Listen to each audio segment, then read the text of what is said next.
So YouTube is going to be placing links to Wikipedia in order to fight conspiracy theories. Hey, what's up guys? Tyler here with Secure Team, and the first bit of news to start out with today, as the stranglehold over free thinking and truth-seeking grows tighter and tighter, we now have the CEO of YouTube announcing a new feature that I'm sure all of you are going to love, whereby which conspiracy-related videos will now have links placed on, around, or near said video for viewers to see that will be leading them to, quote, fact-based content that will, quote, debunk the hoax alongside the video. See, now they're calling it a hoax. Well, let me just go ahead and read what the CEO said to Wired.com editor-in-chief, stating, quote, "The new feature will be called Information Cues. And if you search and click on a conspiracy video, say about chemtrails, YouTube will now link to a Wikipedia page that debunks the hoax alongside the video. As another example, a video calling into question whether humans ever landed on the moon might be accompanied by the official Wikipedia page about the Apollo moon landings in 1969. YouTube CEO says that the feature will only include conspiracy theories right now that have significant debate on the platform, saying further, quote, "Our goal is to start with a list of internet conspiracies listed on the internet where there is a lot of active discussion on YouTube, whereby which people will still watch videos and be able to watch them, but that they will have access to additional information." Apparently partnering up with Wikipedia, which apparently there's this wide misconception that somehow Wikipedia is the end-all be-all of factual data regarding everything you could ever want to know. This, as well as other sites like Snopes.com, who claim to be the internet's #1 fact checkers, although as of recently, they've had to retract and pull down stories one after the other because someone apparently didn't fact check their fact checkers, and they ended up posting a lot of nonsense that simply wasn't true, calling things hoaxes when they weren't, and taking obvious sides in the political world. But that's neither here nor there. We're talking about Wikipedia today. So a lot of people believe Wikipedia is like a reliable source of facts. Let me tell you guys this today, it is not. Even the website itself states that it is not a reliable source for academic writing or research, mainly due to the fact that the entire website and all the data within it can be edited at any time by you or me or the 9-year-old kid down the street.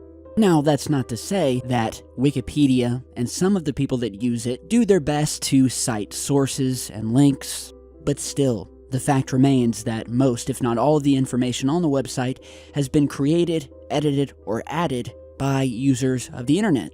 And it changes depending on who's writing it, depending on who edits it. And so the fact that YouTube would rely on such a website, especially in terms of conspiracy theories, or as I like to call them here on the channel, critical thinking, taking a look at something from all sides and siphoning through information as it comes in.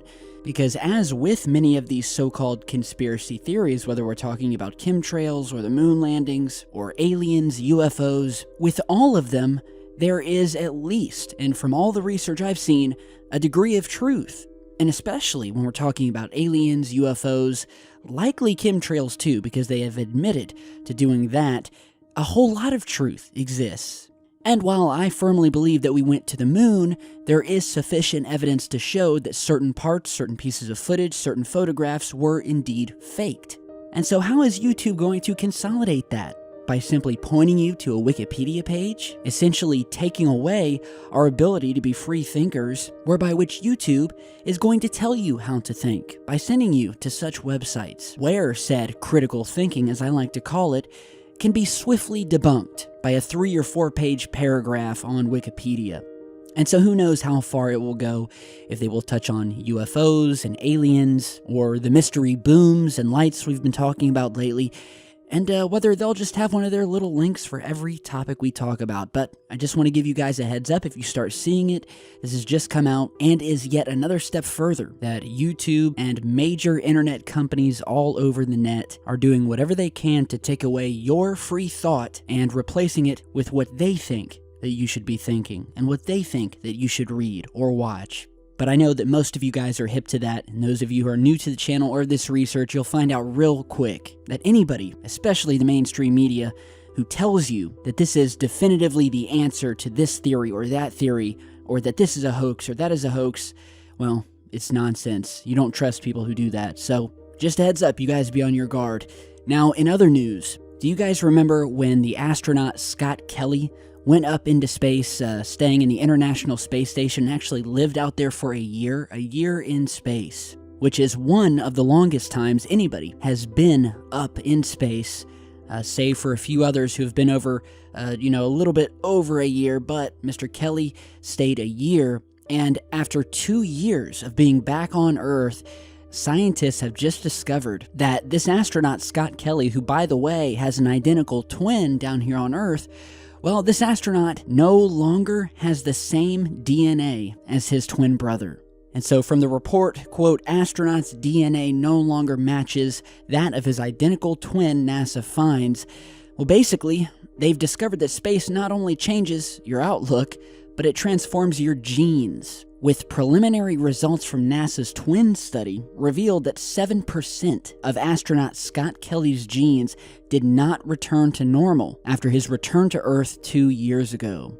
The study looked at what happened to Kelly before, during, and after he spent 1 year aboard the ISS through an extensive comparison with his identical twin Mark, who remained on Earth. And, well, NASA just learned that the formerly identical twins are no longer genetically the same. And that's actually, it's kind of creepy and scary when you think about it. I mean, I totally believe that if you're in space long enough, with the weightlessness and especially the deprivation of oxygen, your body is going to go through chemical changes, and the results of this study definitely present new ramifications for long-term spaceflight. Say if we were to send astronauts to Mars, or one of the moons of Saturn, Titan, or Europa, and the many years that it would take to get there and get back home.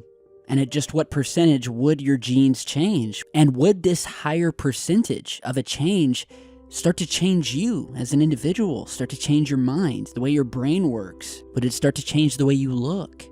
You know, it reminds me of a very creepy, some would say scary, but it was more of a thriller film back in 1999 called The Astronaut's Wife. And those of you who have been around for a while, well, you'll know about this movie. It starred Johnny Depp and Charlize Theron, where this woman's husband, played by Johnny Depp, is an astronaut. He goes up into space, and something strange happens. They don't know what, but he's up there in space, and when he comes back home, he's acting very strange. He's almost normal, but there's just something slightly different in the way he looks at her, in the way he speaks. Something that just feels alien, if you guys catch my drift.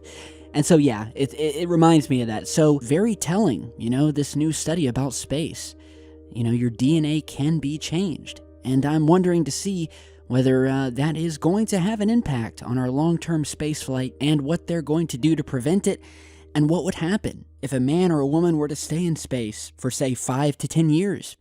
So, hopefully that wouldn't turn you into a mutant or something, but I think it would freak me out to go into space knowing that my very DNA was being changed and warped as I sat there floating. I think that would kind of take away from the enjoyment of it all. But you guys tell me what you think down below. Now, lastly today, and just real quick, I want to give a special thanks to a fellow Secure Team viewer and fan out of Romania. Her name is Alexandra, and she tweeted this photograph to me today of her sporting a Secure Team hoodie, which you guys can find on our online merch shop.